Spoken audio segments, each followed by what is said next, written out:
Hopefully my camera doesn't fall. I broke my tripod, so I have to use random things.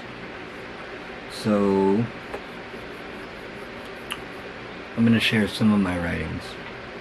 Sitting here focusing on the breath is easy when you just let go of the self.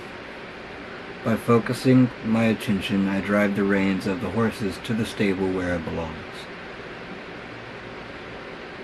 Oh boy, how I waited for so long. Waiting, like the loading screen on my TV. Being one with the flow of energy is how we drain this to eternity. The mind is filled with a lot of preconceived ideas about life. It believes it knows what is right. It believes it knows what is true. So it doesn't try to learn. This is arrogance. When I think I know, or I believe that I know, I don't truly understand what it means to know. I am ignorant to the fact of what is behind the gnosis. Ignoring the fact that I don't understand, I'm not even sure if anyone is my friend. So I feel lost and alone, like I want to come home. Listening to my ego, thinking only of myself, I don't hear nor can I see anyone else. Blinded by my own hatred, I feel lost in disgrace. Thinking I am better only to be found in last place. Keeping with humility, I learn the ways of all the great people of today. Making sure everyone feels special in their own place is how we overcome and win this race. So, when we are starting off in life, we don't really know the point of it. We might have people in our life that can give us guidance. If we do, we should seek that out. In reality, I never would believe my life would be the way it is today. Life is really funny when you don't really have a plan. I keep thinking I'll be able to find a plan in the world, something that will speak to me, spark my interest and creativity. I'm somewhat realizing that we have to seek and search that out on our own. When I was growing up, I always wanted to be an artist or some type of creative type. But when I was in school, I made a hand turkey, and my dad said that he thought it was a deformed dog or something like that. And so this hurt my feelings and destroyed my confidence of being creative. I grew up with this belief that I couldn't be creative or had any talent to be creative. As I learned and got older, I realized being creative is more about spontaneity and aliveness, more than it is doing something that is artistic. But that's also not true, because like art, trying to create art, honestly, it's somewhat difficult. You just gotta let it come to you, and that's the whole idea behind it. I grew up, being creative is artistic in the literal sense. Forming or creating a life from the mind and thoughts of yourself. So in reality, we are always creating if we are tending to the thoughts of our mind and the way we think and believe and feel about reality, becoming a more harmonious person.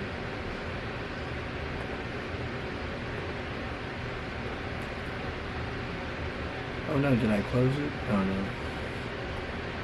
So, my mind, when I was growing up, I had always been curious about what God is. If there is God, why do all these bad things happen? At the time when asking myself this question, this was my setting. Well, first let me say the practice I just had. I am sitting in meditation, attempting to remember the first time I had a thought. It was the first time I put on headphones. My world was rocked to its core. All of a sudden I am like fleeing from some other lands, and I think, oh shit, not this again. So I start to shake my head. And this gives me a sense of control over the way I feel inside, and I fall asleep. When I was learning, I observed you can watch other people and the way they act, and you can learn from what they do. So I was always curious as to what others were doing. I was fascinated by what others do and how they act, and how that affected their life. It felt like I could see through people and their blindness to their problems. Like, for example, when my parents, who I thought loved each other a lot, would come out of the bathroom after being in there for 45 minutes. They would bicker and yell and argue about the smallest things. Eventually, it would get physical by the start of throwing things, and then it would proceed to them hitting each other for hours. And this always frustrated me, because I could always tell it was over something trivial that they didn't really care about, like drinking the last beer, but one of them was trying to prove a point. So they wouldn't let go of their side. They wouldn't let go of their side of the argument, even if it was illogical. Then they would create a strain on the bond that they felt because of the problem that they were choosing to have at the moment by not seeing the other person's point of view. Their problems would get blown way out of proportion, so they would think more negatively about the experience, believing the problem to be bigger than it really is, which creates a kind of self-defeatist attitude. Believing your problems are real is the best way to block yourself from overcoming them. In reality, everything is no problem if you focus on it. What I'm saying is the mind is using its emotions to make problems out of the nothingness that life truly is. When you don't let things be a problem to you, we are able to move mountains.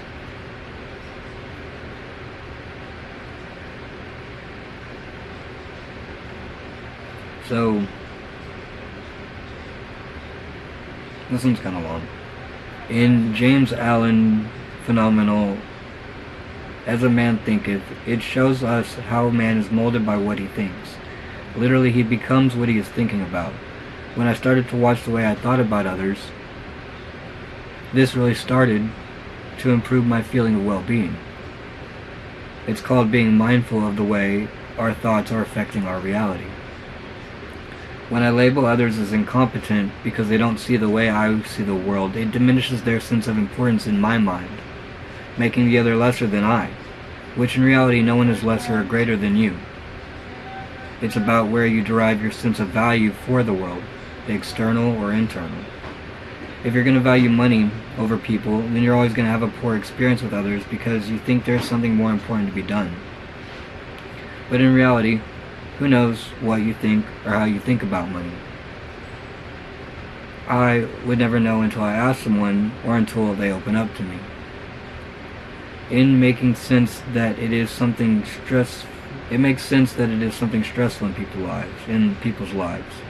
Like, if I have to choose between going to school so I can make more money or stay home so I can help out with the family, most people would choose their family. It's because you can build trust when you picture people a part of your family, which is how I like to see others, as a part of the family. I feel it creates for a sense of harmony and belonging. So this is another. Microsoft says one word leads to another. Write that first word here. When we were growing up, we put others in authority to us based on their knowledge and what they conceive as right and wrong. We get conditioned into believing in a limited state of mind. We must expand our conscious capabilities and perceive a greater depth to our being if we want to be more inclusive in our pursuit of the good. I have been trying to understand myself through many lenses while growing up. We somewhat form our self-conception by the things that happen to us, our environment. We are also formed by the people we look up to, our role models, the ones we believe to have more power than us, adults. We select these people as role models and we believe they know the right way to live life. I honestly think that if we put people on pedestals, it limits our ability to learn from them because we think highly of them. And you should think highly of others, but not putting people on a pedestal.